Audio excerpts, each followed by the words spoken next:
नमस्कार, नवसत्ता लाइव के विशेष कार्यक्रम आज की लीड स्टोरी में आपका स्वागत है। आपके पसंदीदा अखबार दैनिक नवसत्ता की लखनऊ एडिशन ने आज विशेषज्ञों की उस चेतावनी को लीड बनाया है जिसमें उन्होंने लॉकडाउन हटाने में हड़बड़ी न करने की सलाह दी है। मेडिकल एक्सपर्ट्स के मुताबिक मई का महीना बनने या बिगड़ने का नाजुक वक्त है। कोरोना वायरस को फैलने से रोकने के लिए 2 चरणों में लागू हुए देशव्यापी लॉकडाउन की मियाद 3 मई को खत्म होने वाली है। अब सबकी नज़र इस पर है कि लॉकडाउन को फिर बढ़ाया जाएगा या नहीं। केंद्र के संकेतों से स्पष्ट है कि देशव्यापी लॉकडाउन को और ज़्यादा रियायतों के साथ बढ़ाया भी जा सकता है। हालांकि मेडिकल एक्सपर्ट्स ने चेताया है कि मई का महीना देश के लिए कोरोना के खिलाफ लड़ाई में बनने या बिगड़ने वाला साबित हो सकता है, लिहाजा बहुत फूंक फूंक कर कदम रखना होगा। इसे लेकर एक्सपर्ट्स का क्या कहना है, आइए देखते हैं एक्सपर्ट्स की राय इन 10 पॉइंट्स में। नंबर 1, लॉकडाउन से वायरस मरेगा नहीं, बस फैलाव धीमा करेगा। फोर्टिस नोएडा में पल्मोनोलॉजी एंड क्रिटिकल केयर के additional director doctor Rajesh Kumar के मुताबिक मई का महीना कोरोना के खिलाफ लड़ाई में मेक और ब्रेक का रहने वाला है। उन्होंने कहा कि हमें समझने की ज़रूरत है कि लॉकडाउन वायरस को ख़त्म नहीं करेगा, बस उसके फैलाव को धीमा करेगा। उन्होंने रेड जोन्स में लॉकडाउन को कम से कम 2 हफ्ते या उससे भी ज़्यादा वक्त तक बढ़ाने की वकालत की है। दूसरे पॉइंट में विशेषज्ञों ने आक्रामक कंटेनमेंट स्ट्रेटजी की वकालत की है। इसके मुताबिक मेडिकल एक्सपर्ट्स की सलाह है कि हॉटस्पॉट में पहले से भी ज़्यादा सख्ती की ज़रूरत है।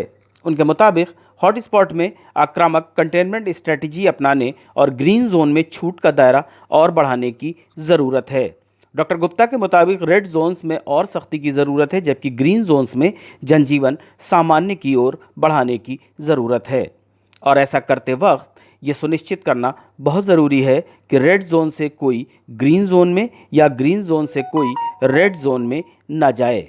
जिन जगहों पर लगातार नए केस मिल रहे हैं वहाँ पाबंदियों को जारी रखना बहुत अहम रहेगा। नंबर 3, यात्राओं पर प्रतिबंध जारी रहना चाहिए। विशेषज्ञ कहते हैं कि यात्राओं पर प्रतिबंध जारी रहना चाहिए। दिल्ली के सर गंगाराम हॉस्पिटल के जाने माने lung surgeon doctor Arvind Kumar की सलाह है कि रेल और हवाई यात्रा के साथ साथ इंटर स्टेट बस सर्विस पर भी कम से कम कई महीने तक रोक जारी रहनी चाहिए। इसके अलावा मॉल्स, शॉपिंग कॉम्प्लेक्स, धार्मिक स्थलों और दूसरे सार्वजनिक जगहों को भी 1 महीने तक बंद ही रखा जाना चाहिए।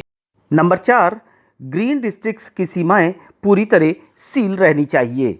डॉक्टर कुमार के मुताबिक अब तक कोरोना के प्रकोप से अछूते रहे ज़िलों को सील किया जाना चाहिए। वहाँ सोशल डिस्टेंसिंग के साथ सीमित गतिविधियों को ही संचालित करने की इजाज़त होनी चाहिए। ग्रीन जोन्स में भी लगातार हाथों को धोना, मास्क पहनना, सोशल डिस्टेंसिंग का पालन करना आदि लोगों की लाइफ स्टाइल में शामिल कराया जाना चाहिए। 5वें पॉइंट में विशेषज्ञ कहते हैं कि रेड जोन तो घटे हैं, लेकिन संक्रमण मुक्त जिले भी घटे हैं, इसलिए सावधानी रखना ज़रूरी है। हालांकि अच्छी बात यह है कि पिछले 15 दिनों में देश के हॉटस्पॉट जिलों की संख्या 170 से घटकर 129 पर आ गई है। दूसरी ओर नॉन हॉटस्पॉट जिलों यानी ऑरेंज जोन की संख्या 207 से बढ़कर 297 हो चुकी है।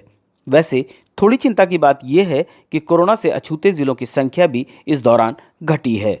15 दिन पहले देश में 325 ऐसे जिले थे जहां कोरोना नहीं पहुंचा था, लेकिन अब उनकी संख्या घटकर 307 हो गई है।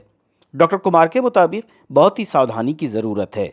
वायरस के फैलने की रफ्तार को रोकने के लिए ज़रूरी है कि रेड जोन में कंटेनमेंट को फॉलो किया जाए और ग्रीन जोन्स में बहुत ही सावधानी से पाबंदियों को हटाया जाए।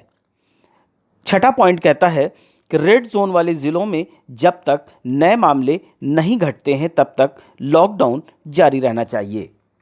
डॉक्टर अरविंद कुमार के मुताबिक वो ज़िले जहां से नए केसों के आने का सिलसिला बना हुआ है वहां तब तक लॉकडाउन जारी रखना चाहिए जब तक कि वहां कोरोना केसों का ग्राफ गिरने न लगे। नंबर 7वां पॉइंट है, ऐसे नाजुक वक्त में कोई भी बड़ी छूट महंगी पड़ सकती है।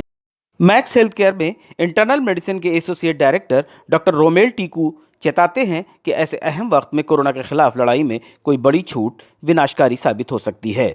उनके मुताबिक पाबंदियों को कम से कम 1 और महीने तक बरकरार रखना चाहिए। 8वां पॉइंट कहता है कि इकोनॉमिक एक्टिविटीज़ ज़रूरी हैं मगर सावधानी हटी तो दुर्घटना घटी।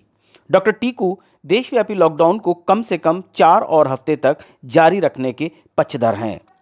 पॉइंट नंबर 9 में विशेषज्ञ कहते हैं कि ज़्यादातर विकसित देशों के मुकाबले भारत की स्थिति बेहतर है। विशेषज्ञों के मुताबिक विकसित देशों के मुकाबले भारत में स्थिति अभी तक काफ़ी बेहतर दिख रही है।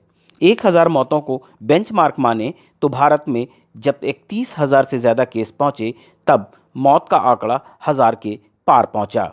दूसरी ओर इटली में संक्रमण के 15,113, यूके में 17,089, फ्रांस में 22,304, स्पेन में 21,571 और बेल्जियम में 15,348 मामलों के होते होते मौत का आंकड़ा 1,000 पार कर गया था।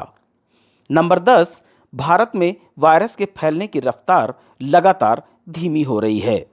भारत में डेथ रेट तो कम है ही, वायरस के फैलने की रफ्तार में भी कमी आई है।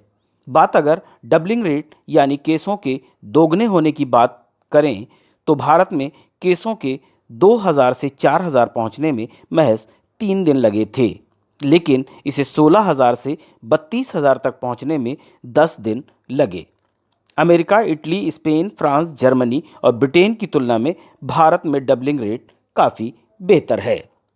नमस्कार, आज की लीड स्टोरी में इतना ही। कल फिर मिलेंगे कल की लीड स्टोरी के साथ। नमस्कार।